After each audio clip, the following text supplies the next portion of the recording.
Hello, hi, heidi ho, and welcome to Cast That Movie, the podcast where two guys in the Midwest recast a failed film project from the past and basically re-envision it and try to fix what went wrong with the heavy value of hindsight.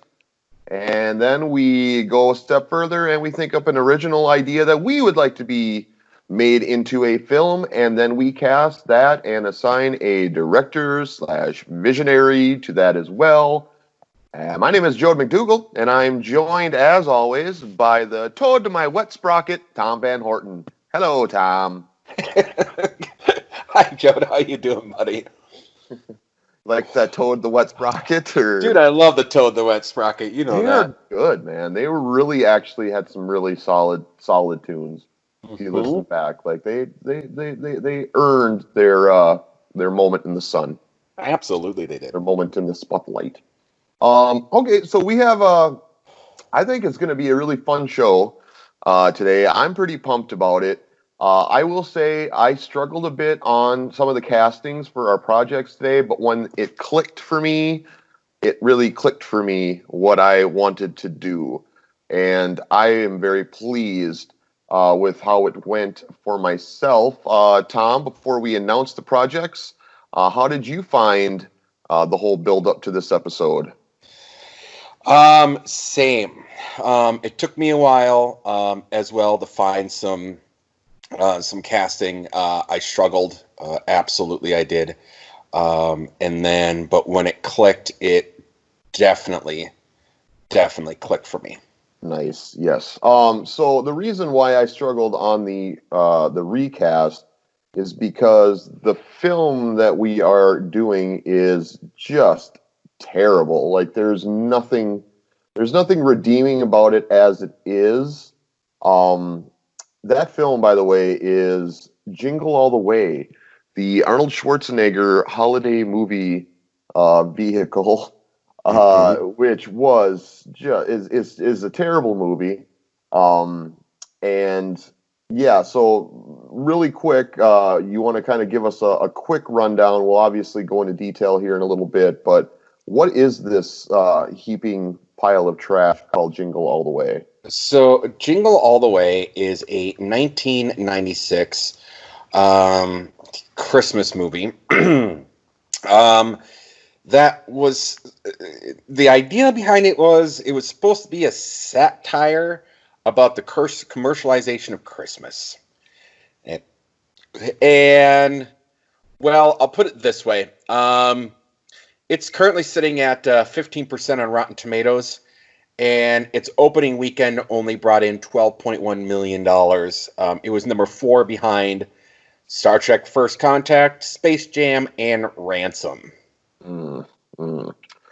All right, so yeah, we have the pleasure of revisiting that failure in 90s cinema, and we're going to do what we can, try to fix it by going back in time and picking cast that we would have liked to have seen play the roles in that film at the time in 1996, as well as somebody who we felt would have brought a better or would have led it to a better outcome.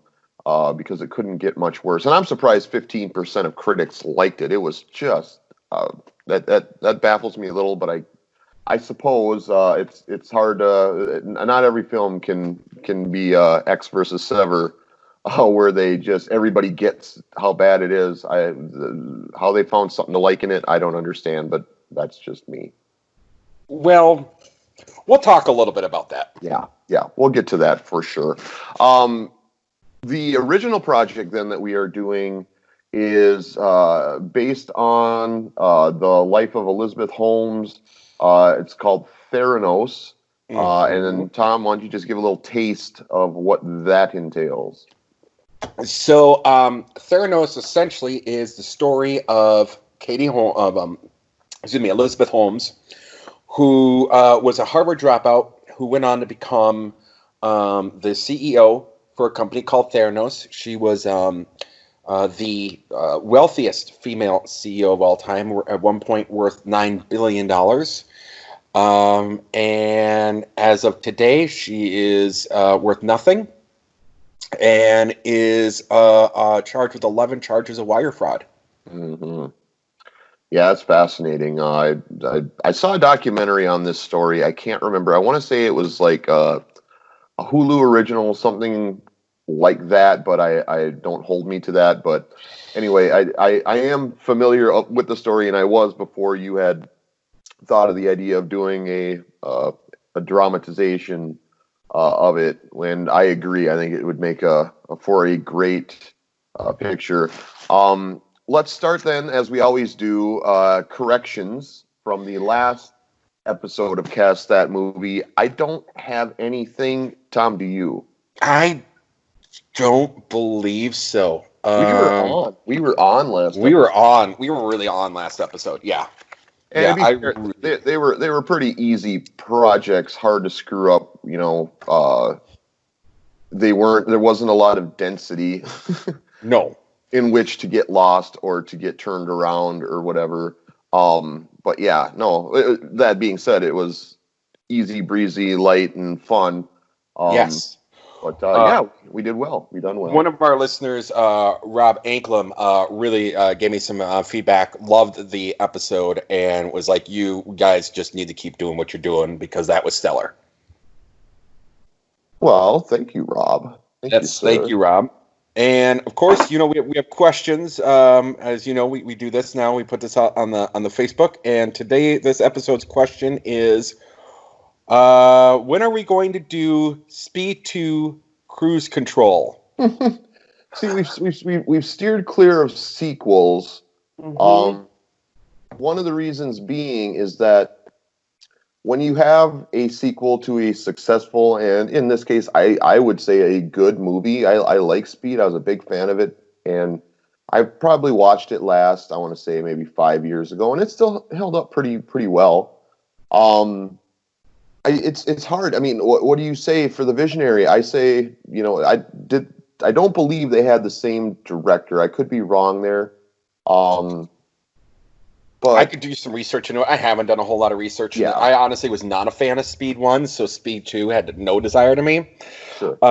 I do know that they had to, that they couldn't afford, I do know as much as they couldn't afford Keanu for the second go around. And so they had to completely change the script. That much I know. Yes. And that's, I mean, right there is, on the recast, I guess because it worked the first time, and you weren't a fan, but it was a big hit. Yes, it was. You put Keanu Reeves. I mean, so it's the answers are too obvious. It's just not as much fun as something that isn't a sequel, that is an original work. So I guess, I mean, I'm not saying that in time we won't go there. I would say Speed 2 Cruise Control is probably towards the bottom of any potential sequel recast project that we would do. And you've never seen it, right? Is what you're saying? No, I've never seen Speed 2 Cruise Control. See, and I have, so I would not have to watch it. You would have to watch it. Jesus Christ. And I don't know if I can inflict that on you. I mean, I don't. I would say it's not that movie. We'll never do it. I'm going to confidently say that now. Okay. And the reason is because it's a sequel, because the original was very good, again, in most people's opinion, and because I don't want to subject you to that. I appreciate that. Even I have my limits. Which is really good because I've subjected you to a lot of horrible movies over the years. Yes, this is true. So, all right. Well, that is a good question, though, and we do encourage if anybody else. I know you put it on the Facebook page. If people had questions, if while we're recording, any more come up, coming in and out of a break or something, we can go back and answer any more questions that come our way. Hey, I have news, by the way, dude. Ooh. In case for those of you, speaking of being on the Facebook page, we are now on Spotify and iTunes, bro. Mm-hmm. Yeah, I'm aware. Actually, yeah, I paid attention. Yes, we are. And Spotify is my podcast listening to vehicle of choice. So I'm very happy for that. And obviously, we know the popularity of iTunes and how widespread its use is. So yeah, that's really cool. I mean, it's been fun having it on YouTube and SoundCloud. But yeah, I think the more streams that branch off the river, the better, and the more access is always a good thing. So thank you for setting that up, because that was your doing. Oh, absolutely. Yeah, no, but yeah, just we had a lot of people that wanted to have it on an actual podcast format, so we did that. Yep. Yep. So it's there, folks. It's there. Now you really don't have any excuses. Tom, let's go to our first break, and then we should probably come back and do some more show. Oh, I think that's a good idea. Yeah, I think we should. So we will be back in a couple minutes. Probably not that long. Or are these usually like 45 seconds or so? We'll be back shortly, and with more Cast That Movie, including the recasting of Jingle All The Way.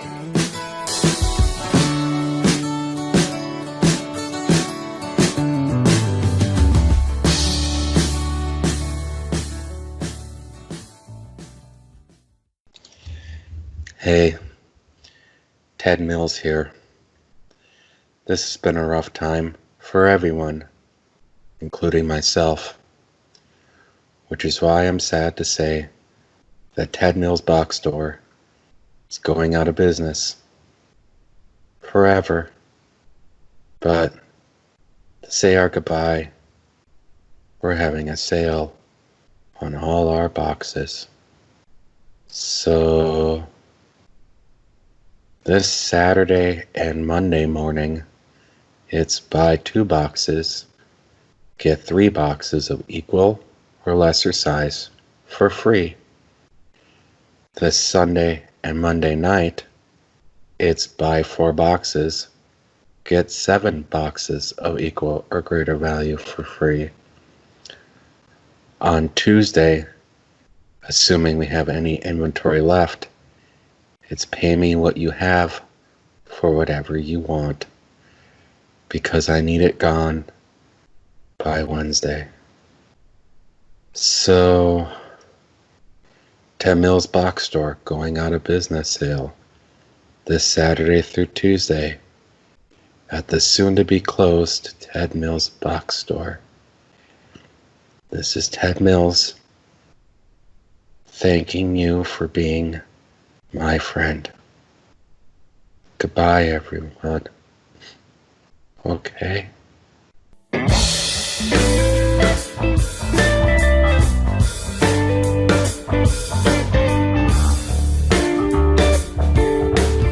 And welcome back to Cast That Movie. And we are going to begin the second segment, as we begin all second segments, and that is with casting news. Tom, what casting news do you have for us this episode? So I have 2 things. I'm going to let you pick a number. 1 or 2. 1 or 2. We'll start with 1 or 2. Oh, I can never decide. 2. Oh, man, you picked the doozy first. All right. Okay. So, we've been talking a lot about the Tiger King, right? We sure have. So, there's the one that we talked about last episode, the limited series, with now Nick Cage and Katie McKinnon. Well, now there's a Tiger King movie that's being tossed around, and do you know who is in talks as Carol Baskins for the Tiger King movie? I don't think I do. Okay. You ready for this? I'm born ready. Sharknado's own Tara Reid. Oh, I wasn't ready. Oh, I was not ready for that. You were not ready for that. Not for Tara Reid. Oh no. Tara Reid. Why so many? Why? I mean, okay.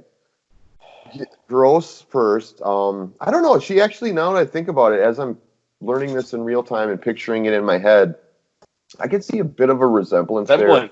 Right?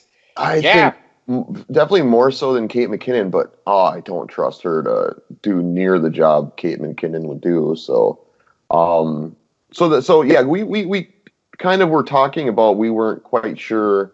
So you're saying that the Nick Cage, Kate McKinnon, that they're together for the limited series. For the limited series, and now there's a movie in the works, and they're in talks with Tara Reid as yes. Yep. Wow, I don't get it. I This don't is too much understand. Tiger King, dude. This is too much Tiger King. It's too. I think doing anything beyond. I mean, I know they're making more of the documentary series. Last I heard that they were going to do some additional episodes that aren't. I think they already launched some of them. No, they launched like a Joel McHale hosted. Oh yeah, that's right. Retrospective thing. Yeah, that was I think pretty widely panned and boring. I didn't watch it. I am at Tiger King fatigue. Mm-hmm. This news doesn't help that at all. Yeah, okay, that's terrible. That's terrible news. But whatever, I guess they can make it. I'm just not going to waste my time on it. Right. And do we know? I mean, I'm assuming then there's going to be a Joe Exotic in the Tara Reid version. Do we have any rumblings on who that might be? It's a great question. I don't know. Don't say Ian Ziering or Ian Ziering or whatever. Oh God, that would be a disaster. Oh God, from the same director. Wow. That would be a disaster, dude. I really hope not. Okay, let's make a pact that's our last Tiger King related casting news for the foreseeable future. I think we got all the terrible out of the way. It's worth talking about because of its relevance to pop culture, but oh God, I think about it and it just grosses me out. I can't do it anymore. Yeah, no, I'm with you on that. I mean, I just like I said, I wanted to bring that up. So, sure. Here's my other bit of news. Yes. What's number one? Number one is the limited series coming out on CBS Access is Stephen King's The Stand. Yes, this I have heard of, and I'm familiar with a couple of the casting choices there.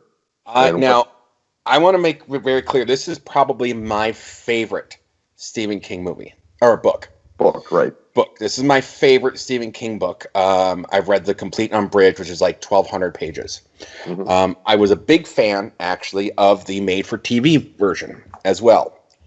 So I was really concerned with this one. Mm-hmm. However, you are a fan of the Gary Sinise version? Yes, I am a big fan of the Gary Sinise with Corin Nemec, Rob Lowe, Molly Ringwald, Miguel Ferrier. Oh yeah, anything with Miguel Ferrier, I'm gonna love. Okay, yeah, I mean, I liked it at the time. It's another one of those things I revisited after a while, and that for me didn't hold up as well. It had it's a lot like the It miniseries and all the Stephen King miniseries from the early '90s. I don't know. It has that cheap TV movie feel to it. It had the cast was great. I mean, the cast was great. Yeah, I mean, it has that. It has the made-for-TV script feel to it, right? Yeah, right. Yes. So I mean, yes. So when I heard they were redoing it, I mean, I'm a little, I guess, tentative that it's for CBS All Access. I kind of wish it would be from a different streamer. That being said, they've gotten some good reviews with some of their. I haven't watched any of their Star Trek shows, but I hear they're at least worth checking out. They're not NCIS, CSI, crap. No, sorry, that's such crap. Picard is very divisive among the fan base. Mm-hmm. But they made some bold choices with it, and it's definitely like a streaming. It feels more like it doesn't feel like network television. I mean, Picard, drops the F-bomb. He's fuck a couple of times. So, So they're going to... They really went for it. They really went for it. So what's so the Stand, what's the casting news or the casting decisions that you wanted to discuss on that? Well, I wanted to discuss Randall Flagg, the main villain. Yes. I think you're going to love this. Do you know who it is? I do know who it is. Why don't you tell everybody? It's Alexander Skarsgård. Yeah. Yep. That's going to be phenomenal.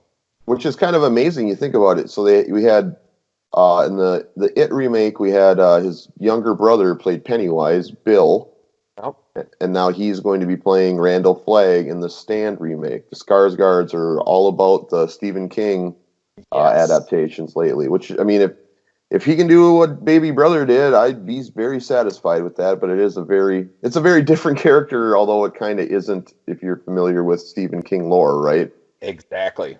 Exactly. Right. Another interesting casting choice in this one, Marilyn Manson Hmm. is going to be Trash Can Man. Oh, last I heard, they weren't releasing his role. We did find out it's We Trash did Can find Man. out it's Trash Can Man. See, I was thinking it was going to be the Kareem Abdul-Jabbar role. Oh, I sure. don't, the guy that's out, The talks Doomsday about end of Man. days, Doomsday Man. Yeah, Doomsday Man. Yep. that's kind of who I was foreseeing. But I guess I don't know. What I've seen him act in, I've not been impressed. But I don't know. Maybe he can find something that none of us are familiar he has as far as an acting talent. I guess I don't know. So Whoopi is Mother Hmm. Abigail. Yep. James Marsden is Stu. Okay. Amber Heard is Nadine Cross. Yes. That's a controversial pick, Yeah. uh, given everything that's gone on with her. You know, she got dropped from the DC universe now. She's considered uninsurable. Is this because of The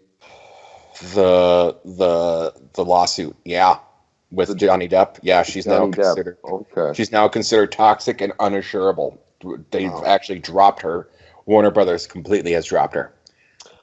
My guess, if I had to guess, is that this was Before. uh, right. They cast it. I mean, if it's a mini series or limited series or whatever that was probably in the works, was filming. Hmm. Probably it either was wrapping up or had already wrapped up filming by the time that controversy broke out. Um, so they kind of had their hands tied. But to be honest with you, I did know she was in it, but it isn't as talked about. I think they're maybe downplaying her involvement a little bit because of that. Yeah, and you know she's playing a toxic character, so I Right. think that's understandable. A couple other notable ones. Craig Kinnear will be in it as Glenn, who's a kind of a character. Mm-hmm. Odessa Young will be reprising the Franny Goldsmith Molly Ringwald role, Mm-hmm. and Henry Zaga will be the Rob Lowe of the movie. He will be the Nick Andros. Yes. Hmm. Yeah. There's I don't know. There's stuff to look forward to. As far as seeing if it works or not, there's stuff that's a little bit more meh.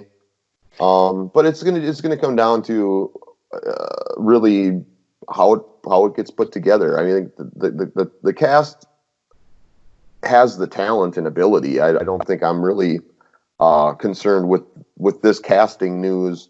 But I want it to be good, and Hmm. only so much you can do as the actors. So yeah, I guess fingers crossed. I'm trying to think here because I just read on it about the talent that is responsible for it, and I offhand can't remember what other show they are responsible for.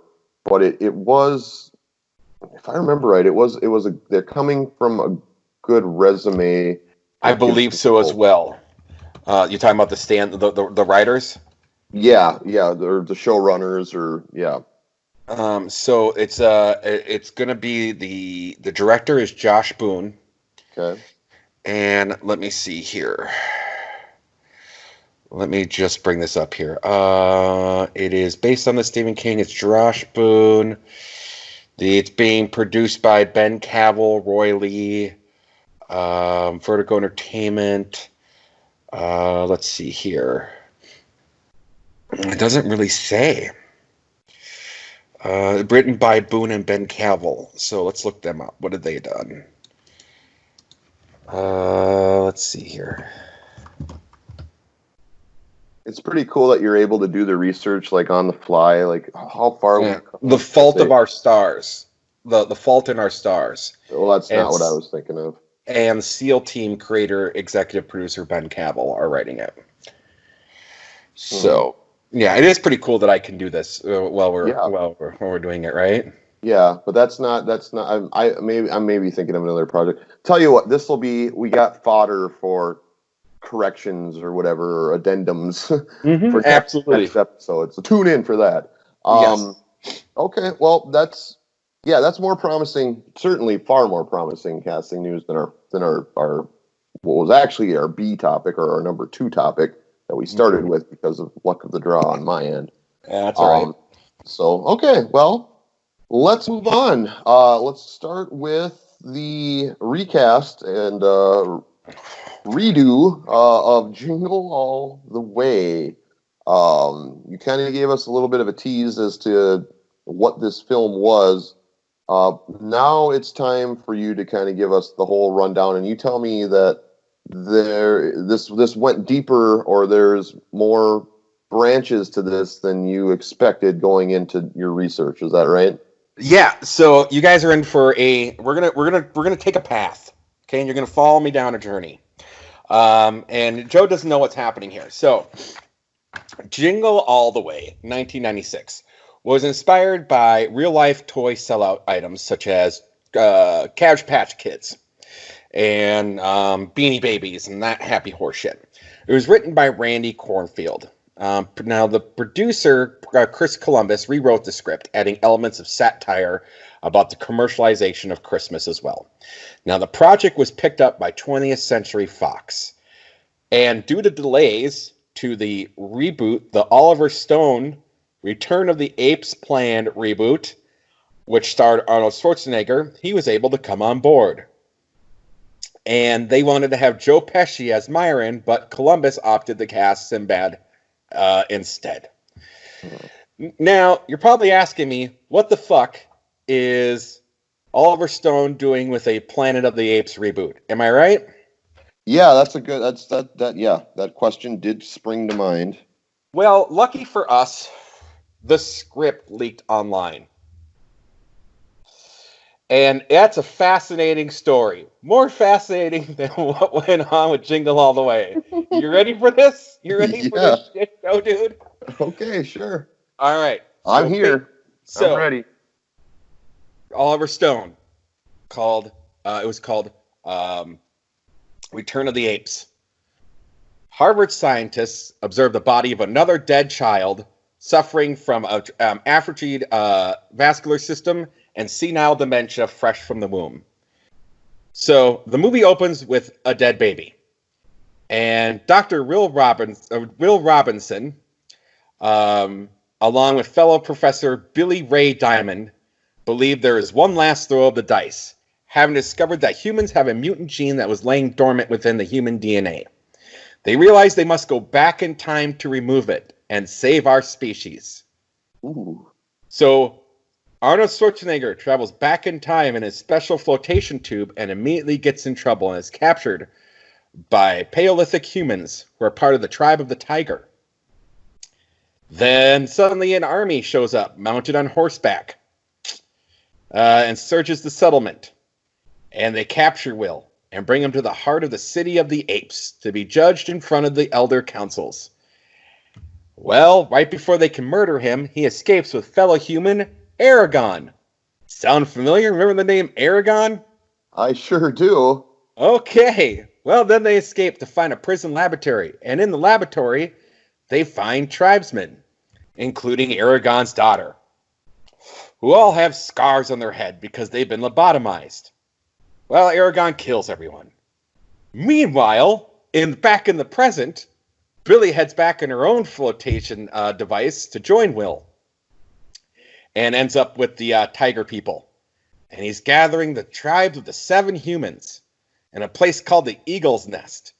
And they discovered that there's a disease that Dr. Zura has created and put in the humans to destroy them. And they explain how they must go and travel with the 7 of them to destroy it. So therefore, there is a fellowship to destroy this disease. What the fuck? Oh, it gets better, my friend. Now, it's fascinating to think about that this all came from Oliver Stone, right? Yes. So, The humans are sneaking around to the ape center where they hit the manhood ceremonies taking place. A intense act where a young ape is being sliced open on his forehead. His next act is to kill a human, and then the young ape is placed in an area with a 12-year-old human boy separated from his mother, where the Coliseum of Apes chant "kill." And the alarm is tripped by the humans, and the boy is literally saved in the nick of time. But not to miss an opportunity, the boy picks up a spear and stabs the ape child in the groin with it. Mm-hmm. Oh, fuck.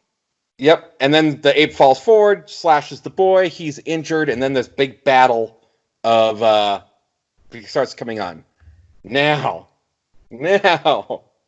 somewhere, Arnold Schwarzenegger, Will, comes driving in with a flame-throwing steampunk tank. He sends Nazgul, the leader of the elders, pummeling to his death. Soon after, Magog, the high priest, receives an arrowed crossbow to the gut. Yes, and then he kills Aragon. Then Eve, this child spotted to be the first human, and Diamond, who's a character that we don't have to really worry about, are the next target for Drak, which is another ape elder.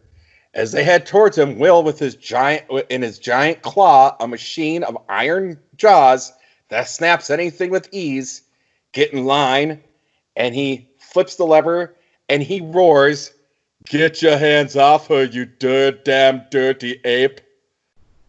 Oh, Dude, like totally aliens. Like this thing ends with with Arnold Schwarzenegger building a sculpture of the head and crown of the Statue of Liberty out of iron, sand, and rock, saying, "It's to make sure we never forget where we came from."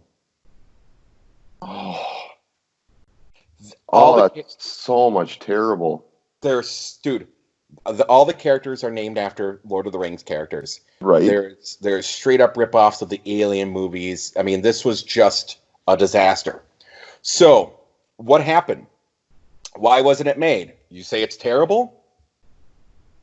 You're saying that's why it wasn't made? No. No, because they did make a Planet of the Apes movie shortly thereafter that was terrible, and that got made. That got made, but it wasn't as batshit as this one. No, the reason why this one wasn't made was because executive producer Dylan Sellers somehow wanted to overtop the craziness of Oliver Stone's idea, decided the film needed baseball. What? The film needed baseball. The plan, according to executive producer Sellers, was that he said, quote, "What if our main guy finds him in ape land and the apes are trying to play a game like baseball, but they're missing one element, like the pitcher or something. And our guy comes along and he knows what's missing, and they show him. They all kind of play Flintstones. They play baseball like the Flintstones." Sellers was so committed to this idea, he fired the writer for not making the changes. A new writer was never found. Schwarzenegger lost interest, and then the director, Philip Noyce, went on to do The Saint instead. Oh my God! He decided to die on that hill. Baseball in a Planet of the Apes movie. He died on that hill. Yep. Wow. Yep. So there's our rabbit hole. So that's how Arnold Schwarzenegger came in to be on Jingle All The Way, was because this Planet of the Apes shit show was fucked. So back to Jingle All The Way. It was set and filmed in the Twin Cities of Minneapolis and St. Paul. Was filmed at a variety of locations, including Mickey's Diner and the Mall of America. Mm-hmm. They only shot for about 5 weeks here, and the rest of it was shot and the production was moved to California. Right. Now, what they had wanted to do was make Turbo Man a huge thing. They wanted to make this a big thing, but because of the swift production, merchandising was limited. They only made only a couple 100,000 of these 200,000 of these Turbo Man toys, and nobody wanted them. And to make matters worse, in 1998, Murray Hill Publishing sued 20th Century Fox for $150,000, claiming that the movie was stolen from a screenplay they purchased from a high school teacher named Brian Webster called Could This Be Christmas? They say the script had 36 similarities with Jingles All the Way, including the plot, dialogue, and character names. Murray Hill president Bob Laurel bought the script from Webster in 1993 and sent it to Fox, and in 1994 received no response and claimed the idea was copied by Kornfeld, who was Fox's screenwriter. In 2001, they were found guilty of stealing the idea in order to pay $19 million to Murray Hill, with Webster receiving a portion. However, Laurel died a few months after the verdict before receiving any money.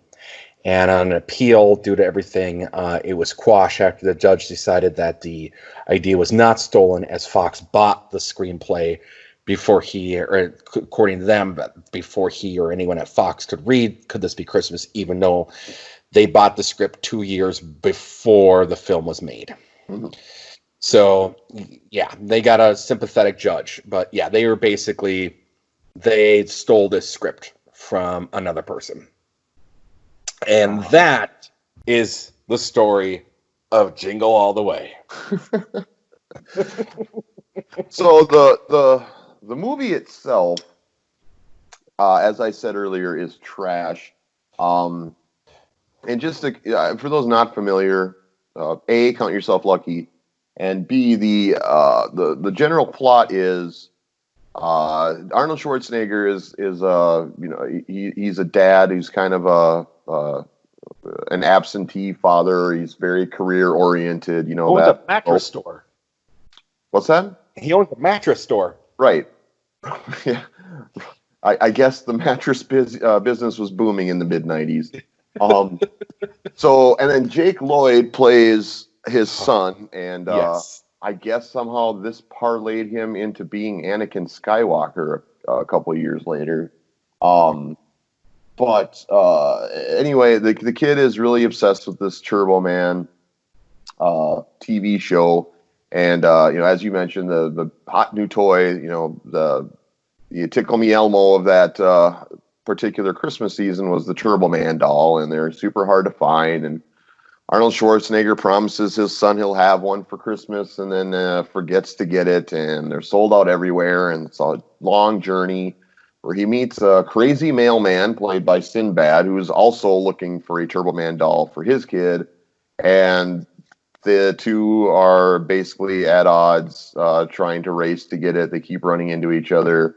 Arnold Schwarzenegger ends up fighting a whole bunch of Santa Clauses in a warehouse. And then by the end is in this Turbo Man costume flying around, and his son almost falls to his death. I mean, it's awful.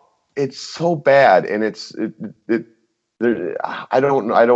watching it again, I don't understand what people thought family entertainment was supposed to be in the 90s. It's okay. The problem with the whole movie is that everyone's awful. Mm-hmm.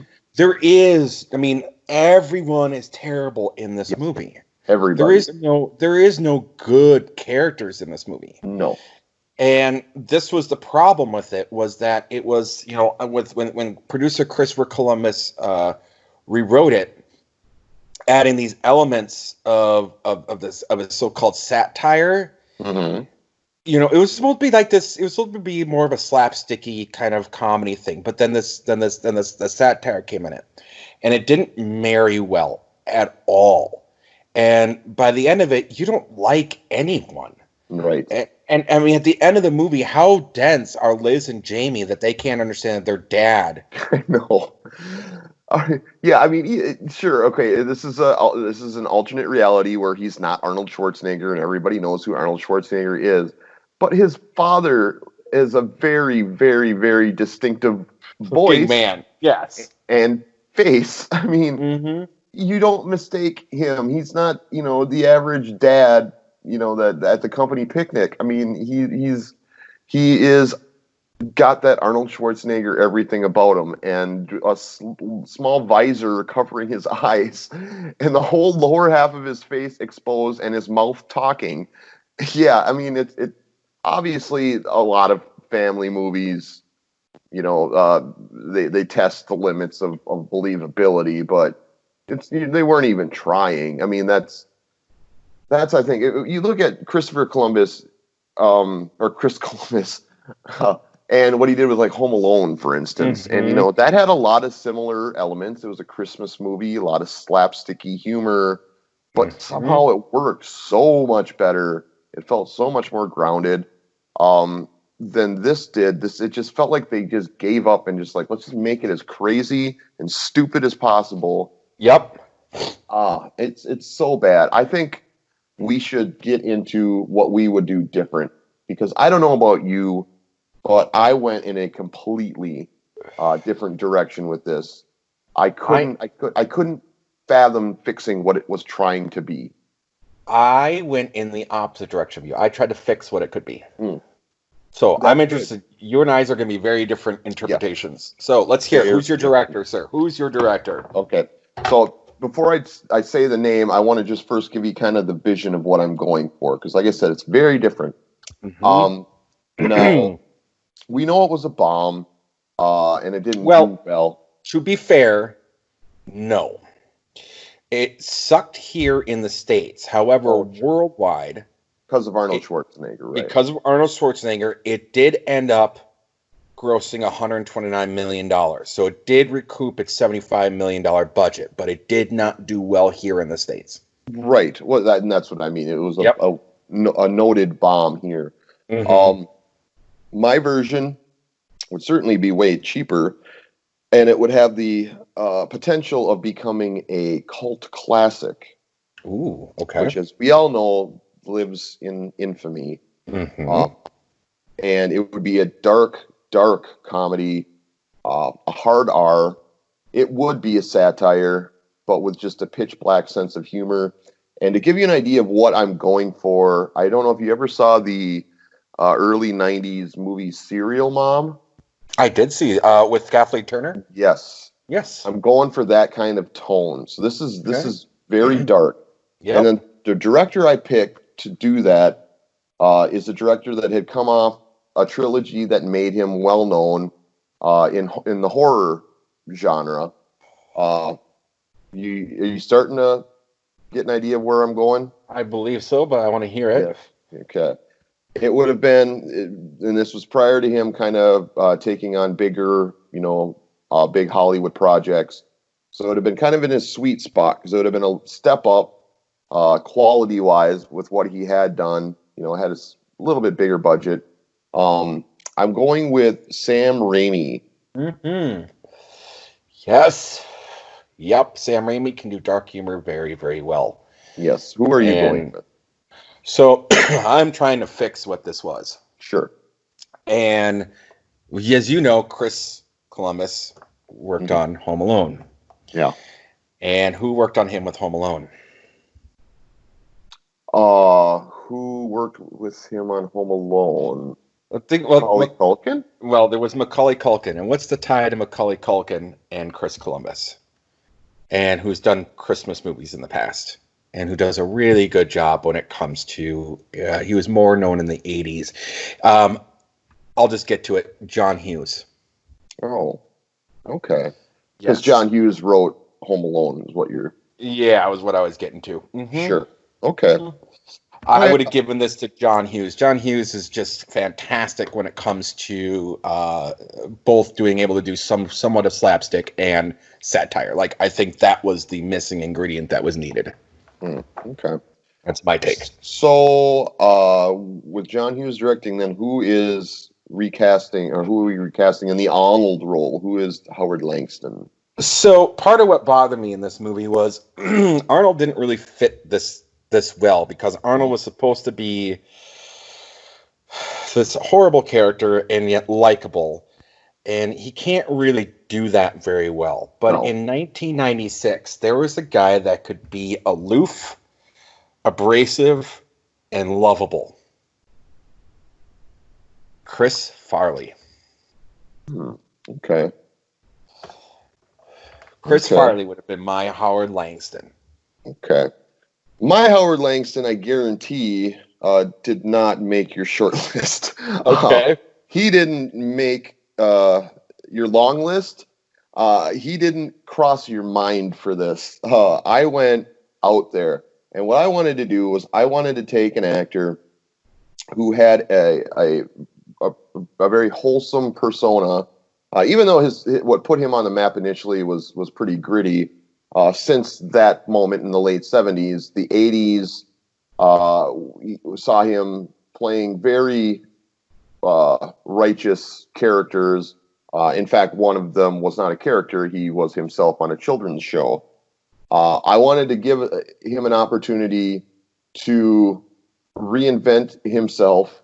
So I'm really going out there with this, but I am prepared to defend it. I am casting as Howard Langston LeVar Burton. Interesting. Okay. Okay. All right. All right. I'm looking forward to that. Okay, so then who is his foil? Who is the Myron? The Myron Larrabee. Yes. So I thought, who could play a very convincing mailman who is kind of on the edge? Because Sinbad was terrible. Did Mm-hmm. not sell that role at all. And I thought somebody that can do it, and somebody that's also happened to have worked with Sam Raimi quite a bit, Bruce Campbell. Nice. Okay, I like it. I like that. That's an interesting dynamic. Well, for my Myron, if I'm going to have Chris Farley in 1996, I'm going to have someone that's going to play off of him. It's going to be, Chris Rock. no, David Spade. Oh, It's going to be David I Spade. don't know why. I just assumed you were going to pick another black actor. No, Oh, and the reason why I didn't, and again, this is because again, originally it was supposed to go to Joe Pesci, sure. so I didn't feel locked in. But no, this is a Chris Farley, David Spade joint. All right. So then who let's go to Liz Langston. And then we'll do I think Ted Milton or Malton. Malton and then Jamie. And then we'll stop end with the kids. So who's the Rita Wilson, who I usually like Rita Wilson, but even this, she it was the definition of phoning in your role. Like it was just for the money, of course. But who do you have to elevate that performance and that role? Again, because I'm trying to keep it a comedy, trying to keep it all in the wheelhouse of what this was. Mm-hmm. And I wanted to have someone that I felt could. I really would like to have seen a female work off of the Chris Farley character, and I think could have been. I think those two together could have been really, really funny. Was one Janine Garofalo? Okay. And then let's go to me then. So my choice is somebody who in the mid 90s I think was one of the best actresses as far as being funny in roles that typically are not written to be funny. And she made me laugh a lot in Mrs. Doubtfire. So I went with Sally Field because she was on my short list. Yeah, and it's just I think she's. I looked at me because I was a big Mrs. Doubtfire fan, talking about Chris Columbus here back in the day, and I just remember she was really funny, and it's like that kind of role. Yeah, that kind of role could easily just have been the shrew character or just this generic, whatever. Robin Williams is the victim, and she's taking his kids away. But no, she was three-dimensional and played it so well, and just was really funny at times. So yes, I would trust her to be able to do far more than Rita Wilson did with this role, even though it's a different kind of role in my picture. Fair enough. So who are you having replace the amazing Phil Hartman? The amazing Phil Hartman, who is amazingly bad in Jingle All the Way, and that's again not his fault. It's the writing. It was the writing. 100%. Yes, we know he's capable of more, and the way the character was written was terrible. Yes. So I went, and also the idea that he's a real threat to Arnold Schwarzenegger. Just kind of strained credulity. But I went with somebody who would be a real threat, and this is where it gets kind of funny, and this is where it's kind of going over the top. So for that role, I pick Fabio. Okay. All right. And how about you? I went with the guy that just had his breakout film, but we know loves comedy. And I went with Billy Bob Thornton. Okay. Hmm? And then who is the kid? Who is the Jake Lloyd? One Joseph Mazzello Oh, from Jurassic Park. from Jurassic Park. Okay. Yep. How about for you? So for me, I wanted a kid that is funny, first of all. And I figure I got LeVar Burton and Sally Field as the parents. So Yeah. I got quite the spectrum to choose from here. But I wanted him to be a little older, and that would be in and of itself kind of funny. Okay. That a teenager would be so obsessed with getting a stupid doll. So I went with the one and only Kenan Thompson.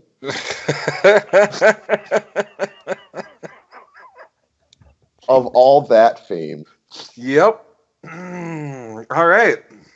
So Holy shit, we have two completely different movies here. a lot to unpack here. And this, Yes. I'm gonna say right away, I think when our visions are this different, I think we can critique each other. I don't know that we can really pick a winner or loser on these because you can't mix these casts. I don't think. No. If you're going, it's a Chris Farley, David Spade vehicle. There's a universe of actors unique to that, and there are many that are not going to fit into that world. Exactly. I would say Sally Field probably being one of them. Although, I mean, it's not, she is talented and all. It's just, it's a different kind of whatever. But yeah, Yes. so let's at least get our reactions to our choices here. So for director, what do you think of my Sam Raimi? I love Sam Raimi. And Sam Raimi has become more wholesome over the years. But yes, I mean, Evil Dead, you know, well, I should say Evil Dead, no one knew if it was going to be funny or scary. Right. And that kind of gave him identity shock. And then he came out with Evil Dead 2, which was a parody of Evil Dead. Right. And then Army of Darkness, he went full into comedy. And there's so much satire and burn and witty humor. I love Sam Raimi, and yes, I would see a Sam Raimi directed Jingle All the Way. Yeah, absolutely. What do you think of my John Hughes? Yeah, I mean, it's hard to argue against John Hughes. So I won't. I would hope if he were to have involved himself, he would have also demanded that he has some say in the script. Yes. Because he certainly had the clout to make such a demand. And I will say by this point, he had retired from directing and was just writing movies at this point. So I believe he would have gone in and wrote some of this as well. So yeah, it's not a bad pick. So I'm not going to chastise you for it. But I will say my one concern there is him fitting in with the talent. Because Chris Farley and David Spade doing their thing, I mean, certainly he's a pro, but I don't know that he's going to come out of retirement for a Chris Farley vehicle. That's a good point or a good thing. The thing is, though, is that Chris Farley and David Spade at the time were money, and they were funny, and I think, for as much as what they were, when you hear about the stories and things like that, those guys were professionals when they were making their films. Mm-hmm. So I would think that they would have enough respect for John Hughes, and I think John Hughes would have looked at it and been like, I can make you guys even funnier than what you are. And I think it would have been a great stepping stone for Farley and Spade to, have some of that slapstick, but have also utilize their ability as their snark and their, the visceral between the Mm-hmm. two that they could do so well. It would definitely be a risk for him to his brand, because, as much as in retrospect we love Chris Farley, and David Spade teaming up. Although I hated Black Sheep, so I mean, for me, they were 1 for 2. But Tommy Boy is certainly a classic in my eyes. Mm-hmm. That would be, I think, that risk to what he had built for a career, and the John Hughes brand. He would be putting that a little bit on the line. But would I watch it? Sure, of course I would. Sure. So our Howard Langston's. I mean, I love Chris Farley, and I got yes, nothing bad to say about and him. I love LeVar Burton. Yeah, not too out of left field for you. No, my only concern would be with that one. Again, I'm not going to say which one's better. My only concern would be is that LeVar Burton has been very protective of his brand, Of his family values, and things like that. But I'd love to have seen it. Fuck yeah. Yeah, and I think there's a way. I mean, I think there's a way of making a movie like this, making it a satire of commercialism, which I can't imagine LeVar Burton having a problem with, and the commercialization of Christmas. No. I think if the writing was smart, LeVar Burton would be on board. Yeah. Okay, let's go to our, as you put it, our foils, Myron Larrabee's. So, again, I see above on David Spade, the two obviously can work together very well, so I'm not really going to debate that. Trying to fucking go after one another in that way, I think would have been awesome. Sure.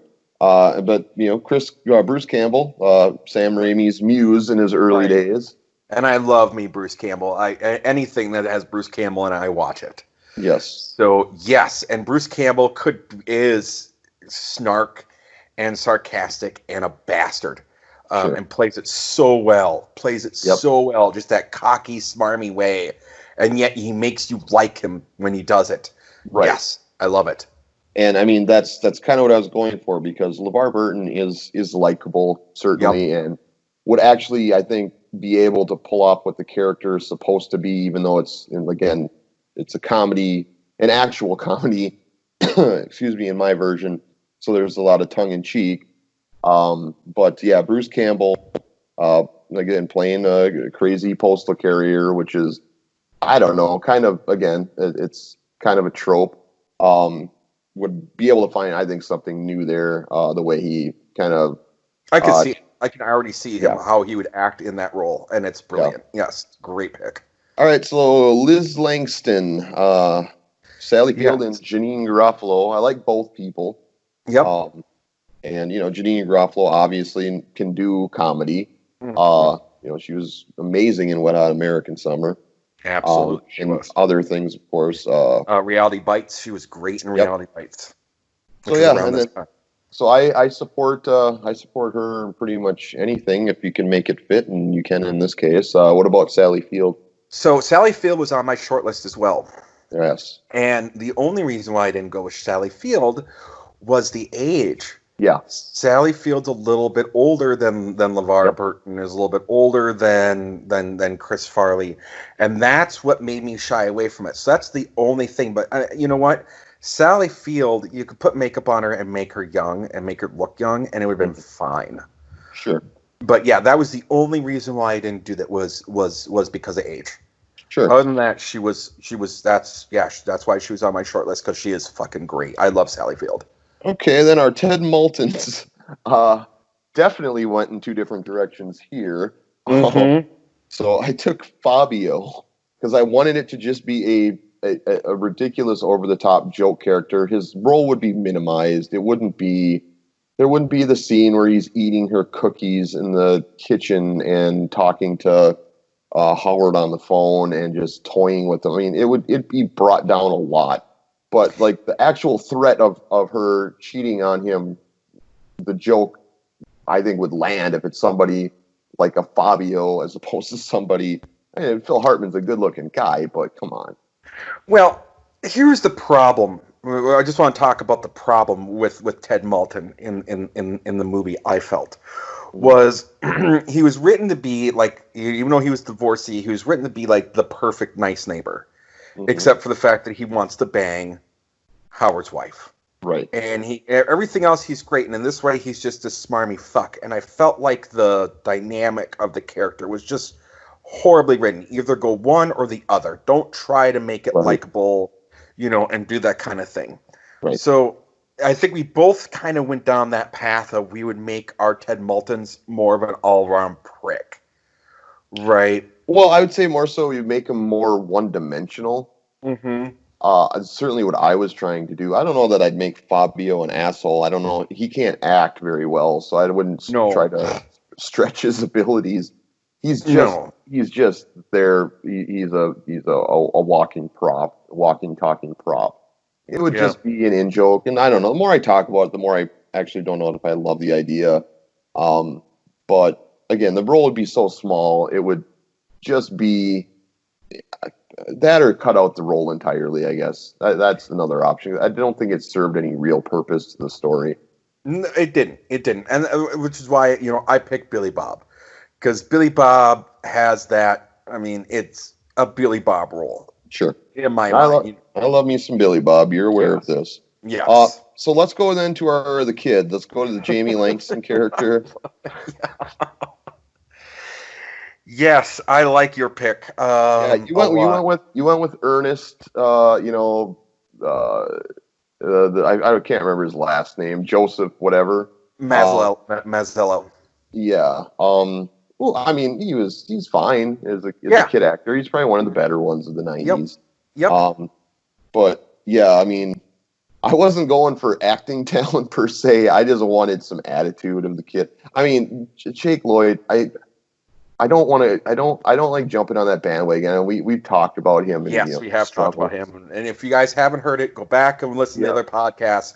We've talked about Jake Lloyd. And it's a sad story. And it's like he didn't ruin Star Wars. George Lucas ruined Star Wars. Exactly. It wasn't his fault. Right. But he also should never have been in movies. He just wasn't a good actor. He should have lived a happy life doing something else entirely.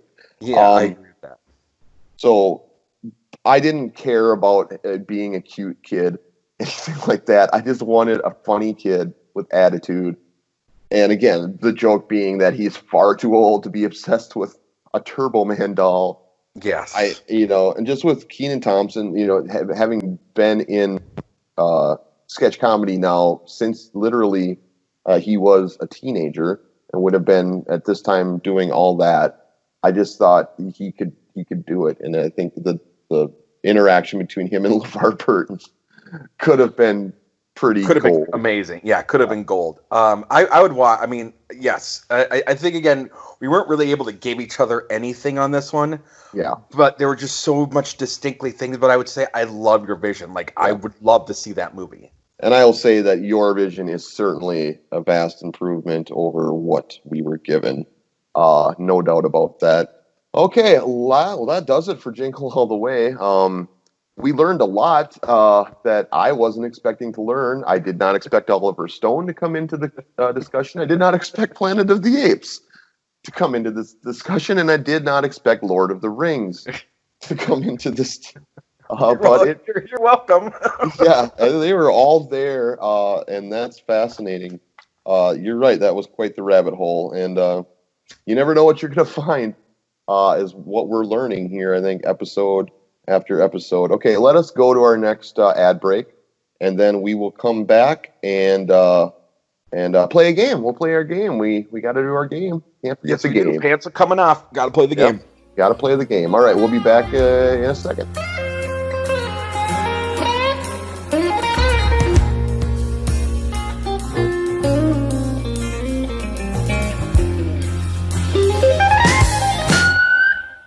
Let's face it, there is no better feeling than experiencing an orgasm while choking to death.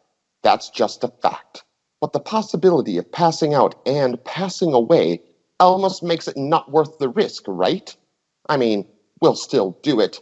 But what if we didn't need to worry about it costing us our life? Introducing Wham Kablam's brand new product, the Self-Loosening Belt. This revolutionary innovation senses when a person's pulse drops and automatically relieves the tension around the neck so you can be sure you'll wake up after the lights go out. Don't risk your kids, or wife, or parents finding you dead and covered in semen in front of a screen featuring an endless loop of bukkake ever again. Order the self-loosening belt from Wham Kablam today. Available in leather, pleather, or nylon, and you'll finally be able to choke one out with complete peace of mind.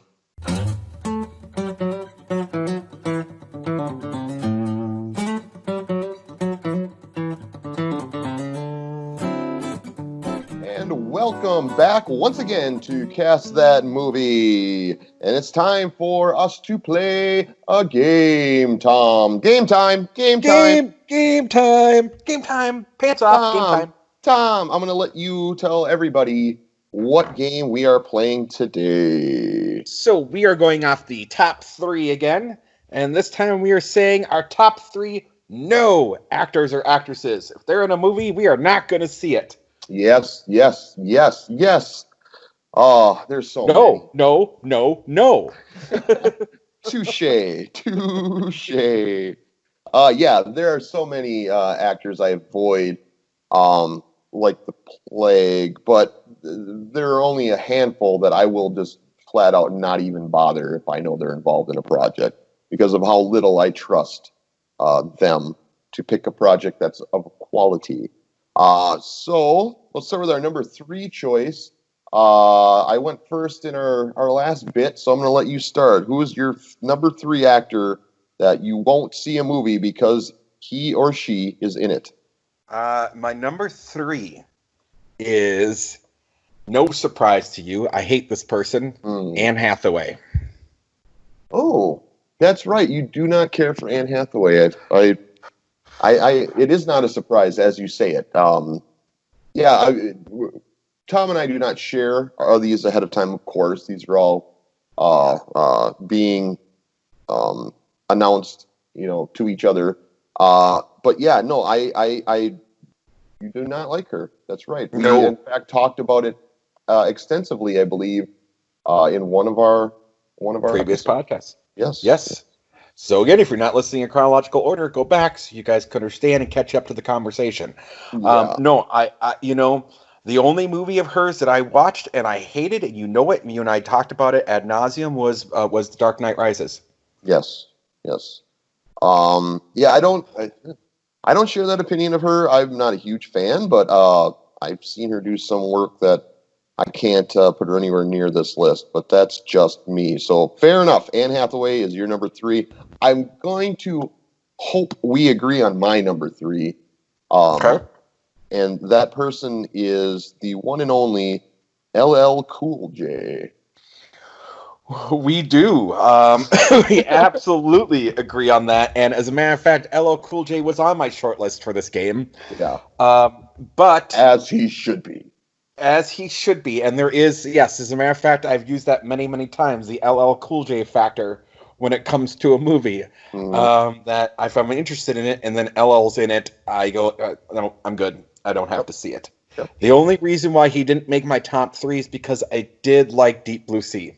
Yeah, but he was what made it almost, every scene he's in is unwatchable. He made it unbearable. Yes, I completely agree with you, but I did end up enjoying the movie regardless of him.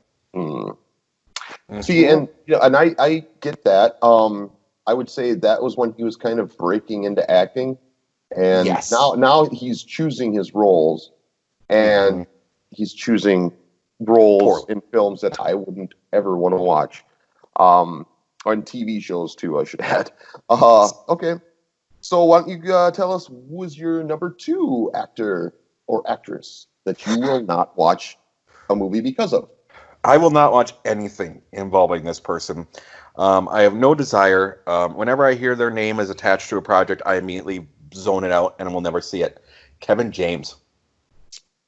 Yeah, he was on my short list too. However, he's in a new movie coming out where he plays like a neo-Nazi or something that's supposed to be really brutal. And so that I'm sure it won't be good. Yeah, I know I can't. Yeah, I get why you put him on there. He deserves it.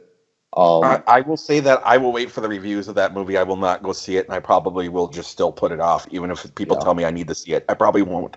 yeah, just because of him. And there's just so much to watch anyway. You Mm-hmm. gotta pick your battles. My number two is an actor that some would argue does have actual acting chops, but he's just a terrible human being.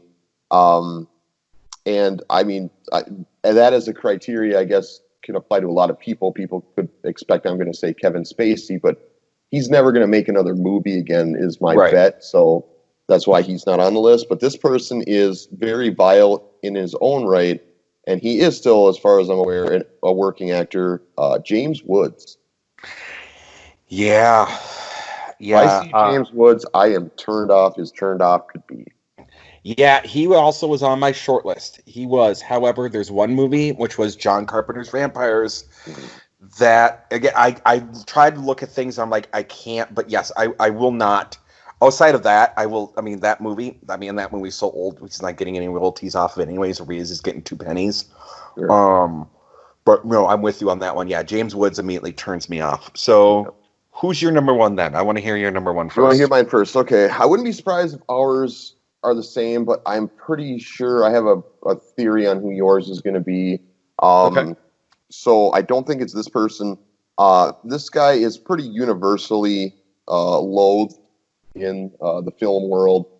Um, I can't think of a single project he's been involved in that I would have to watch again that I have seen, and anything in the last decade plus that he's made that I had any interest in seeing. It's Rob Schneider. Mm-hmm. He is not funny to me. He's just not funny, and he is solely a comedic actor. And if you're not funny, then I'm not going to watch your comedy. Right. Another guy that was on my short list. So let me ask you, who do you think is my number one? I think based on again talks we've had on this show, I would venture to guess that John Travolta would be your numero uno. Okay. So yes, John Travolta is on my list of actors, on my no actors, but he's not my number one. Okay. And my criteria for this particular one is someone whose movies I cannot enjoy. Now, I enjoy Pulp Fiction. Okay. So no, my number one is probably someone you didn't see coming. Freddie Prinze Jr. I didn't see him coming. Probably so dirty. Uh,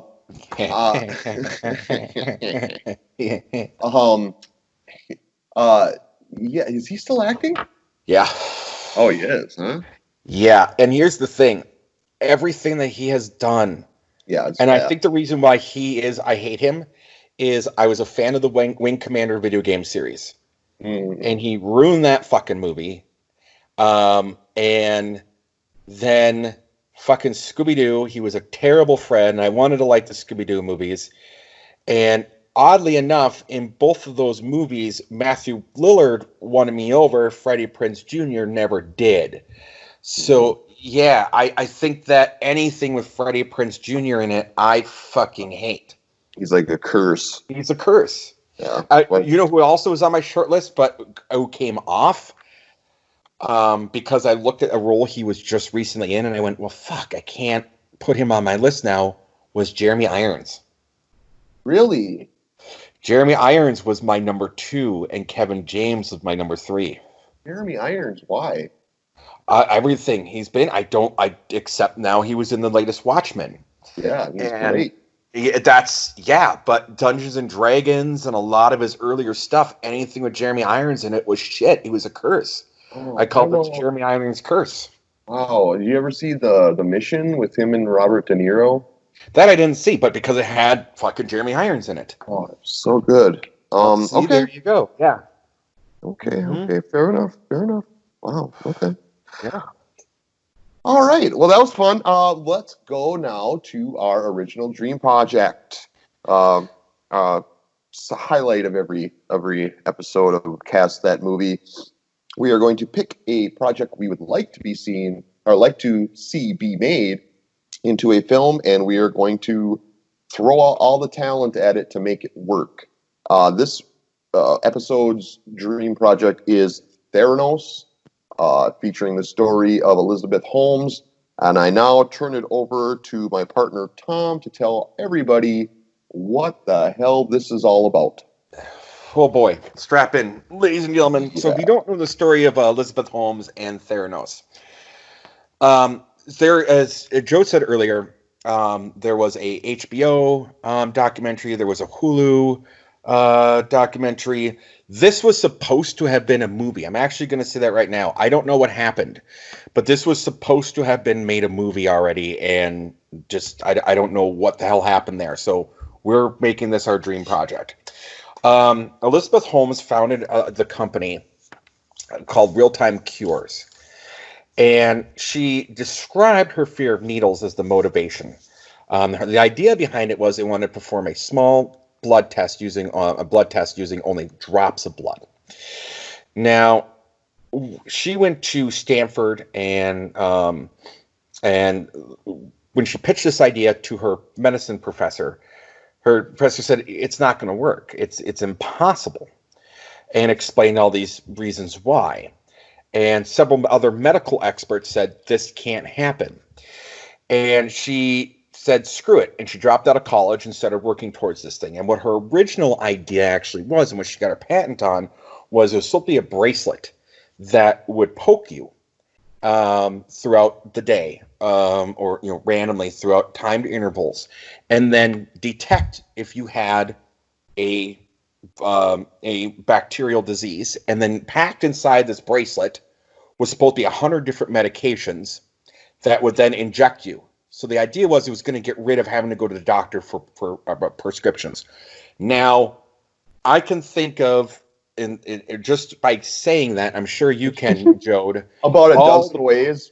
The dozen ways that could go terribly wrong. That could go terribly wrong. Right. So then she changed her idea from that to, well, then I'm going to do blood tests with just a drop of blood. And she named the company Theranos, which was a combination of therapy and diagnosis. That's where the name came from. Mm-hmm.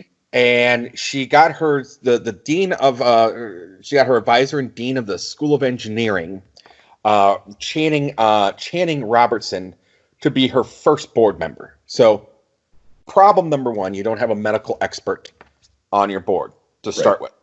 Now, Holmes was creepily obsessed with Steve Jobs. And she, to the point where she mimicked her mannerisms, she wore the black turtleneck, she made the colors around the office. She wanted to be Steve Jobs to the point of obsession. And, one of the criticisms about her is that she talks very deeply. And she does this. And it is very noted that you could go to a 2005 interview with Moira Gunn, that was even falsified. So this is a person who didn't have her own image, who was already kind of, worried about herself. So when you start faking who you are, you should start, there's some concerns that comes up. So by 2004, through venture capitalism, she, and through this with their board of directors, she raised $6 million to fund the firm. And by the end of 2010, they had raised more than $92 million.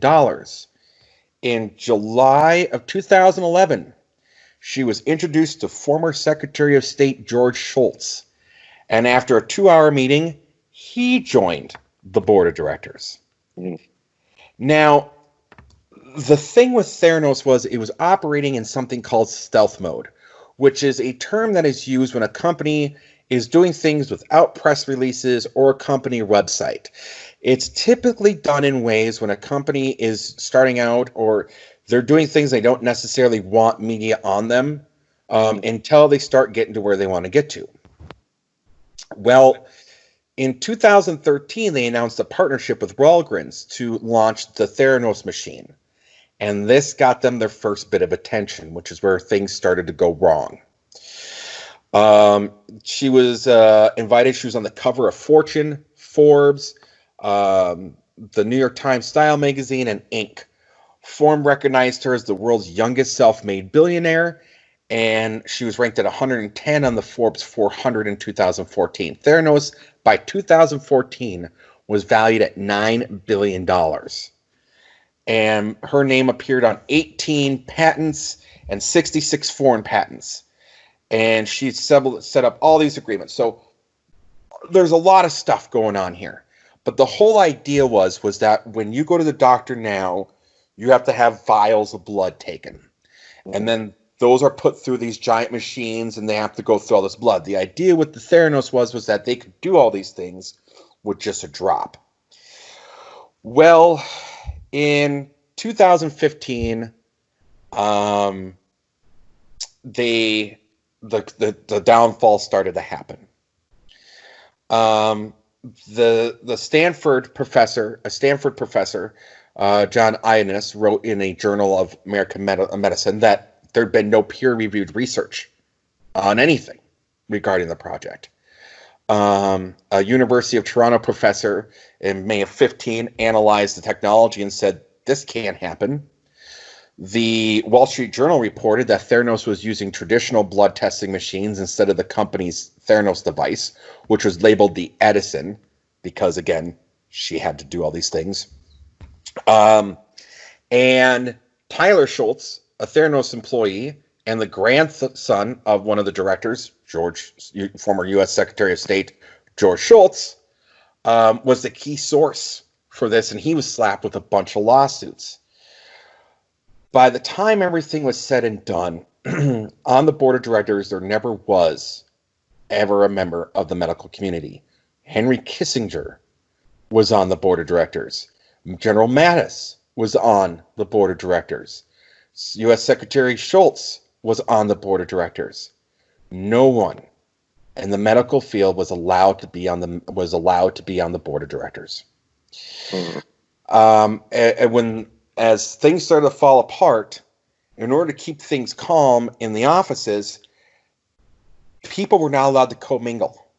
If you worked in this department, you were only allowed access and only allowed to go to lunch with that group.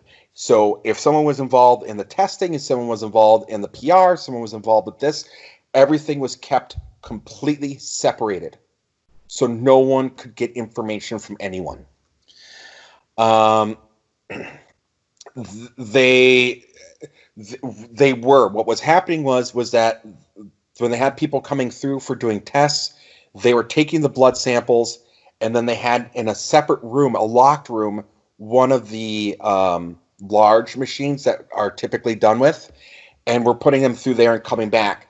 The results weren't right. The machines were breaking. Blood samples that were being spun around were being polluted.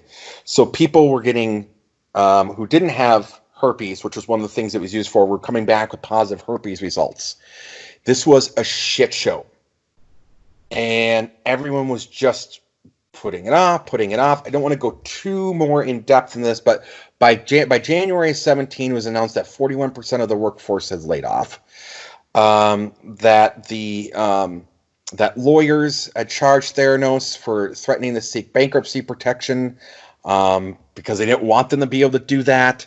They had to reach a settlement with Walgreens because Walgreens was getting bad test results, and they weren't able to. The machines weren't working.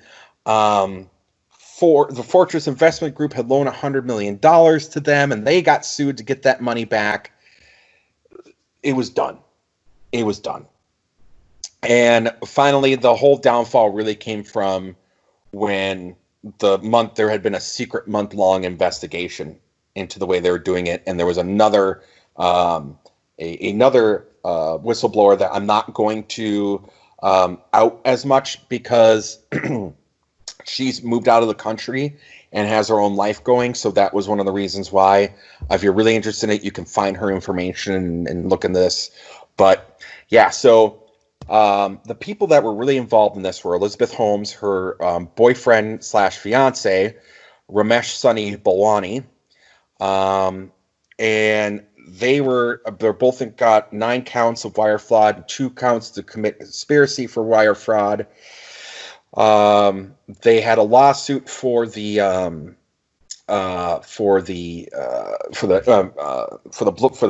bad blood tests, but a federal judge examined the charges and ruled that some of those should be dropped because the Theranos blood tests were paid for by medical insurance companies, not the patients. So prosecutors agreed that they wouldn't do the doctors and the patients as victim frauds, but they were going to keep all 11 wire charges of wire fraud. So yeah, at one point she was a $9 billion CEO and is now looking to face 20 years per wire fraud charge. Yikes. That's about as epic a fall from grace as can be imagined. Yeah, and I mean I'm a big fan of films where, you know, people get got and the house of cards kind of crumbles. Mm-hmm. You know, movies like Shattered Glass. I know you're a fan of that as well. Love it. So yeah, the fact that they were thinking of making this into a film that's not a documentary and then it didn't happen does baffle me. I guess I can still hold out hope that it does, but we're gonna make pretend that that is happening and we're in charge of it. I'm gonna go out on a limb and think with a story like this, there's not a whole lot of flexibility on how you can tell it. So I think this time we will be able to kind of debate our picks and maybe try to come to a consensus on which is better, unlike our recast project. So do you want to go first, or would you like me to start with the draft? I'll let you start. You know, I like you to start. Sure. So I went with the director that lately has kind of been taking some paycheck movies. He's done the last couple 50 Shades of Grey movies. But what I know him best from is a little film in the early 90s that he directed called Glengarry Glen Ross. Mm-hmm. He's also made other movies. Mostly in the 90s was kind of his the time when he was most active. The Chamber, The Corruptor, Confidence in 2003. But aside from the 50 Shades movies, he's done a lot of TV that has similar feel and tone to what I would want for this. He's done a few episodes of the show Billions. I don't know if you've ever seen that with Paul Giamatti, Damian Lewis, but I'm a huge fan of that show, and I would want something similar to that with this. He's also directed 12 episodes of House of Cards, Okay. Which I just used that phrase earlier. So Yep. See, I had it on my mind. He's also directed an episode of Hannibal. And fun fact, he also directed an episode of Twin Peaks. Interesting. Who is back this? in the day. His name is James Foley. Oh, James Foley sure did direct Twin Peaks. Yes, he did. So he is who I would entrust with it because, again, just with the 50 Shades movies, of course, not in as a part of this, but with what he's done in the TV work, a story like this needs character development. It doesn't need anything grandiose or anything of that nature. I think he could pull it off. And then obviously with Glengarry Glen Ross and what he did there in a film that was very strongly based on a play that has, I want to say, like 2 locations in the entire thing. Yes. So he is my choice. One James Foley to direct the Theranos movie. Damn, that's a good choice, dude. Thank you. I think I went in a similar wheelhouse with you. Okay.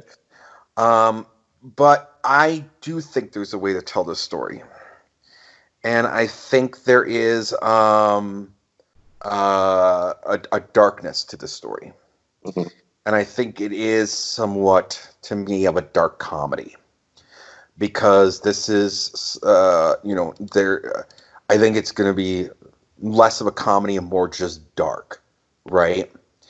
And you introduced me to this director. And I loved his first work. And he is very selective about the works that he does. Mm-hmm. And he started with a little-known movie in 2004 called Six Shooter, which was a short film. went on to make a sleeper movie that was very dark, In Bruges. Ooh. And then his next film was Seven Psychopaths, followed by Three Billboards Outside of Ebbing, Missouri. Yeah. By Martin McDonough. Yeah, that's a good one. I'm a huge fan. All three of those films I had never seen as short, but his three features are all, to me, I would say last 20 years, all three of them are in my top 20. Literally, all three. In Bruges, Yeah. Seven Psychopaths, and certainly Three Billboards. That's in my top 5, if not my top 3. Mm-hmm. Wow. Yeah, that's a good choice. Oof. Okay, well, great director. And who's the dynamite actress that we're putting to pull off this role of Elizabeth Holmes? So Elizabeth Holmes is, I believe, a sociopath. Mm-hmm. Not a psychopath, a sociopath. This is a person who has puts on a facade. Again, she emulates what she thinks are ideals, Mm-hmm. and puts that forward, and then through that she's able to hide the crimes and the terrible things she's doing. And there is an actress that did a very good job as a psychopath Mm-hmm. that I think could be a wonderful sociopath. Do you think you know where I'm going? I think we picked the same person. Charlize Theron? Yeah, we did. Charlize Theron, absolutely. Of course. Of course. She is by far. I almost went with somebody else. I almost went with more of an outside pick, but then I thought, well, my director is so obscure. Maybe not even obscure is the right word. Just not. You wouldn't have, if you were given 25 possible picks that you thought I might be choosing, I doubt he would have made that. And so I thought, if you're going to go with the director that's, like I said, besides from 50 Shades of Grey, he's been mostly doing TV. I would want as much talent in my lead position as possible. Absolutely. So that he can focus on other things. Because Charlize Theron is, I think, our greatest living actress. I believe that to be true. She's amazing, and I don't know if you've seen it yet, but she played Megyn Kelly in Bombshell. I haven't seen Bombshell yet. No. I mean, the movie itself it's good. It's well done. It tells the story well, but once again, like she's just a chameleon. She just melts right into the role and is so believable. She is in my mind the female what's his name? Was Gordon. James Gordon? No. Was Commissioner Gordon? Yeah, James Gordon. James Gordon, Commissioner James Gordon. Yeah. Oh my God. Yeah, help me here. Gary Oldman. She's the female Gary Oldman. Yes, she's the female Gary Oldman. That's an interesting comparison. Because he is a chameleon to me. He slip into any role and I won't recognize him. I didn't know what he looked like for years. And I think she has just that same ability where she's in a movie, I forget that it's her. Right. And not to mention, she was amazingly funny on Arrested Development.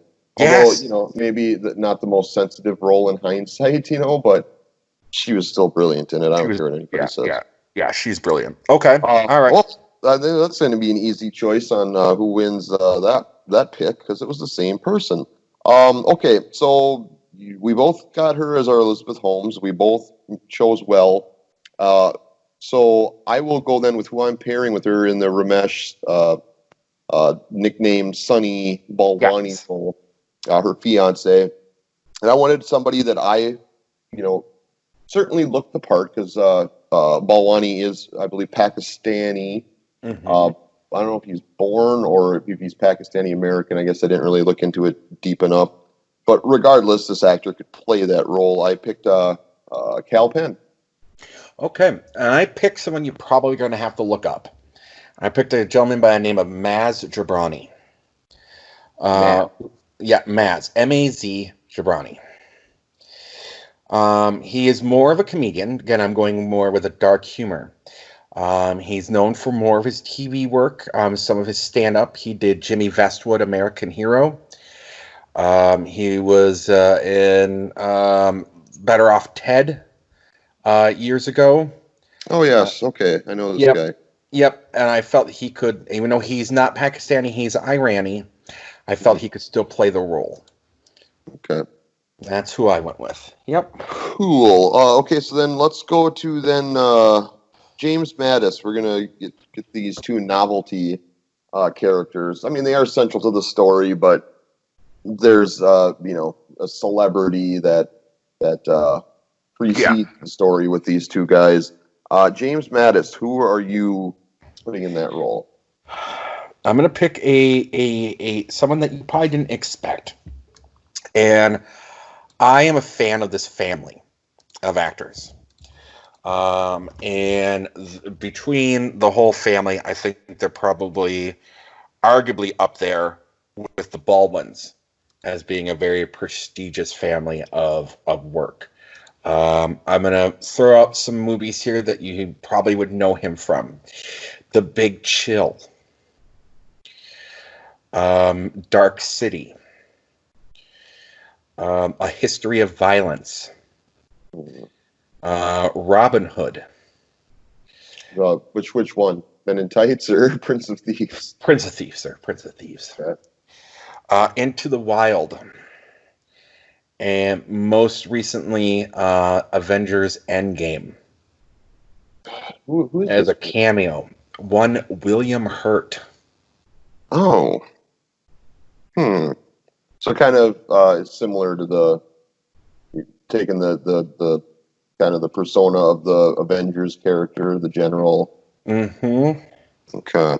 Mm-hmm. I went with somebody I went with somebody who's also from a very prominent acting family. I don't need to dance around it. I'll just tell you who it is. It's Martin Sheen.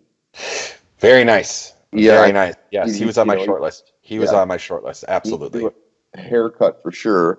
Mm-hmm. He's kind of got that big head of hair, the Jed Bartlett head of hair. But he's who I'd go with for my Henry Kissinger. This was tough. I mean, Henry Kissinger is a very old man. Very old. And so I figure, well, I'd want somebody that's in that age range. I think Kissinger, I believe, now is in his 90s. So I went with somebody that, again, is on the older side. I think could do the role. I went with Carl Reiner. Oh, you went with Carl Reiner. Okay, I like that. I went with someone that has somewhat of a link to Henry Kissinger, having been in All the President's Men. Oh. I went with Dustin Hoffman. Interesting. Okay, so then our whistleblower, Tyler Schultz. Who are we putting in that role? So this is someone you probably will have to look up. It's a younger actor, obviously because he is younger, and he got his start as a child actor in the Percy Jackson series. One Logan Lerman. No, I know who that is. Yeah, he was just on Hunters on Amazon Prime. Yes, that's what he's most notable for, is Hunters, as Jonah. Okay. I went a little different direction with mine. He's somebody you certainly do know. And because I did play it safe with the Elizabeth Holmes role, I decided here I was going to, and I'd argue with probably all my roles, nobody's really that big of a stretch of the imagination. But this one might take some getting used to, but I just keep seeing him in things, and I'm amazed that he has the versatility that he does have. I went with James Van Der Beek. Okay. Fair enough. Let's discuss. Yes. I'm going to give you director for sure. You pulled out the ace of spades for me there. I mean, of course I'm going to go with Martin McDonagh. And you picked a good project, I think, to burn him on, because I'm not going to let you trump me with him again.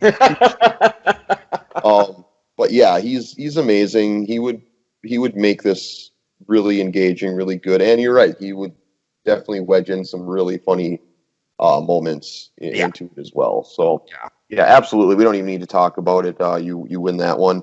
Fair enough. We tied for Elizabeth Holmes because we picked Charlize Theron. I don't think I know mentioned, but the other person I really strongly considering was actually my wife suggested her. I don't know if you've ever seen the show Love on Netflix. Mm-mm. Did you ever watch the show Community? I watched Community a little bit. Yeah. Okay, this is Gillian Jacobs. Okay, I do know who Gillian Jacobs is. Okay, yeah. And actually, if I'm not mistaken, I believe for the version of the movie that was gonna be that they're gonna that I don't know whatever happened to it. I believe it was gonna be Jennifer Lawrence. I think I got it. Let me. You know what? I'd rather than doing a correction next week. Let me just. I could see that actually. I could see that. I think she could pull that off too. I think I was just so trained on juggling between Charlize Theron and Gillian Jacobs. She didn't even cross my mind. But she's a good choice too. No, I'm sorry. I believe it's Jennifer Lawrence. It's Jennifer Lawrence. Yeah. Yep, Jennifer Lawrence. I would say Jennifer Gardner. I'd be much less enthusiastic for this role, but Jennifer Lawrence could do it. All right, Ramesh, Kal Penn and guy that I can't remember his name. Jabroni. Okay. It's hard for me to. It's a difficult one. I'm going to give it to you because Cal's more well known and Cal's more versatile. Yeah, and it's putting Maz Jabroni. It looks like. Jabroni. With Charlize Theron match in acting. I don't know. I don't want to comment to his acting ability, but I know Kal Penn. I'm sorry, can hold his own. So. Absolutely he can. So James Mattis, I had Martin Sheen, and I had William Hurt. We were going from very much the similar well there. Yeah. I feel like I'll give it to you because it's Martin Sheen. It's Martin Sheen. I love me some William Hurt too. Yeah. Henry Kissinger. Yeah, I'll give you Dustin Hoffman. Really going with a prestige cast at this point, but it's I'm a big fan of Dustin Hoffman. I'm a big fan of Carl Reiner too, of course. But I am. But I think Dustin. Yeah, certainly more of a dramatic background. Carl Reiner, obviously, I think good. I think either of them could do a decent Kissinger. I say this without having ever seen either of them try to do a Kissinger, and it's a very distinct kind of character to try to play. But yeah, I'll give you Dustin Hoffman. I got no problem with that. All right. Here's the interesting debate now: the Tyler Schultz picks. Yes. Yeah, this is I like your pick. I will say that for sure because he plays that kind of role, kind of. It's similar to roles he's played. It's in his wheelhouse. It's in his wheelhouse, right? Yeah, it's hard to. And when he's good, he's good. Yeah, he is good. He's solid. I can't really think of a film where he's just shit the bed or anything like that. Yeah, I'll give it. James Van Der Beek is a risque choice. It's a risque choice. I'm sorry, though, man. You know me. I like to every now and then. I'll go. If I feel like I'm picking too obvious, I want to. Well, and the other thing I'm going to bring up is you got to understand Tyler Schultz was 21, 22 when all this was going on. Oh, that's a fair point. Yeah. Yeah, James Van Der Beek's just too old. Yeah. No, that's fair. Yeah, you definitely take that one. That's all you. But yeah, I think overall that's a pretty solid cast. Very. They should start making this thing already. Yeah, they really should. I really want them to make this movie because there is so much fascination to it. Yeah. And this has all the makings for a great movie. I mean, unlike Tiger King, which is just crazy, which is craziness for crazy, this is like straight up, on the pulse of like everything. This is a Silicon Valley fucking scam. And it's like the characters. I'm sorry, but the Tiger King cast. What more can you do they're so They're characters. They're cartoon humans. They're cartoon humans, exactly. What can you really do that watching the documentary didn't already? This, on the other hand, a lot of it happened behind closed doors. Like you said, it was a very secretive process for a long time. It would be far more engaging, and people would be far less familiar with the source material. So, absolutely, they need to get on it. Hollywood, when filming starts resuming again, which we don't know when that'll be necessarily, but this should be on everybody's short list to make happen, I think. Yeah, and I think our cast, Yeah. they should hire us to cast this movie because I think we just came up with a brilliant cast for it. I agree. Okay, let's go to our last break. That was fun. Another successful dream project casted and in the books. And let's get this last ad break out of the way, and we'll come back and say our bye-byes. All right, we'll be back in a second.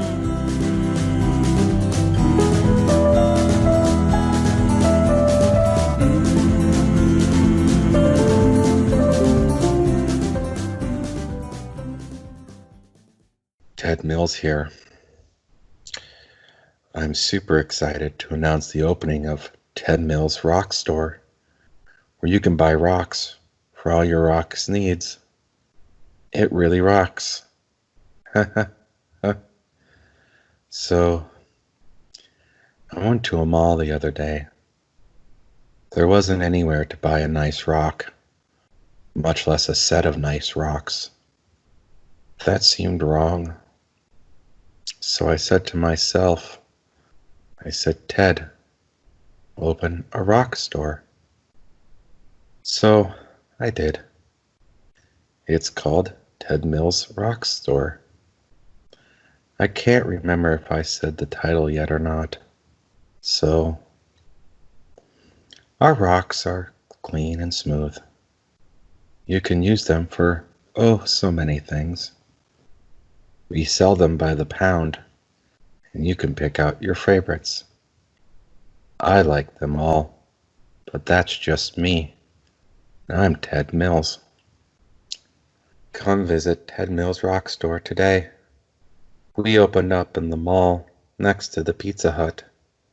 You know, the one that smells like body odor all the time somehow. Show up. I'll give you a free rock at the door, as well as a face mask, because that's reality now. Hope to see you there, amigos. Don't give me your reasons to stay. I won't be listening, baby. Welcome back to Cast That Movie, and we are about to say goodbye once again. But fear not, dear listeners, because we are coming back in 2 weeks' time with another new episode. And it's time for us to tell you what we will be talking about in 2 weeks. I will start by telling everybody the recast project, and then I am going to give you the honor, Tom, of telling them what the original dream project is going to be. Sound fair? Sounds fair. Sounds fair. Okay, so for the recast, we are going to be recasting, I don't know the year, but 1990 Street Fighter movie, Street Fighter, starring Jean-Claude Van Damme. 1994 Street Fighter. That sounds right. A lot of these are in the mid-90s. God, they made so many bad movies. Bad movies in the mid-90s, dude. Bad movies. Okay, but that's what we're going to do. We're going to recast and try to fix it because it was terrible. It bombed pretty bad. So yeah, it's going to be interesting. It was bad. And for the recast, I'm just going to say 2 words. Ooh, yeah. Or not the recast, but the dream project. Oh, you got to do the 2 words again. Oh yeah. So the dream project, I got 2 words. Ooh, yeah. That's right. We're making a swole bodies movie. Soul Body's the movie. Again, you must listen to our past episodes in order to understand that reference. But no, that's not what we're doing. What are we doing, Tom? We're going to do The Life of Macho Man Randy Savage. Life and Times of Randy Macho Man Savage. Yeah. Ooh, yeah. Ooh, yeah. So it's going to be a very machismo-driven episode next go-around then with Street Fighter and then another pro wrestling biopic movie. God damn. We might have to do another top 3 of our man crushes or something along those lines. Dude, the top 3 actors I would not want to get in a fight with. Ooh, that's a good one. Top 3 actors I wouldn't want to get in a fight with. All right, we can do that. Oh shit! Okay, yeah, let's do it. The 3 scariest, most badass actors in Hollywood that intimidate us, make us shake in our boots. And you know, the one thing I do want to keep in mind is that remember, for those of you that haven't seen it, Street Fighter was the final film of the illustrious career of one Raul Julia. Yeah, that's a sad note to go out on too. Sad note to go out on, isn't it? It is very sad, but we are going to. It's going to make for some excellent fodder for our next episode. So we invite all of you to be there and to listen. And now it's time for all the plugs. Tom, I usually do a lot of this, so I'm going to let you do all the plugs here. Send us off. Okay, so as you know, you can find us on YouTube, SoundCloud, Spotify, and iTunes now. All the places. All the places. We do a weekly podcast. I do a weekly podcast with the owner of the JoeDown.blog, where you can also find us at. And that is the podcast above a convenience store, Talking Twin Peaks. That can be found weekly. That is also done on now Facebook, YouTube, SoundCloud, iTunes, and Spotify. So you can find us all in those spots. You can find both pages on Facebook, the Cast That Movie page, the Twin Peaks page, the Joe Down. What else do we got going on? Anything else? Oh man, that all sounds so exhausting. I hope not, because I don't know if we could handle any more on our plate right now. That's so many things. It's a lot. So many things are happening. Yeah, no, you think you hit them all. Okay, well, I guess it's time we say our goodbyes. Make sure to definitely come back in 2 weeks for our Roid Rage episode. But until then, I am Joe McDougall, and he is Tom Van Horton. And we will be back when we are back, and we hope you are back when we are back. Goodbye. Bye.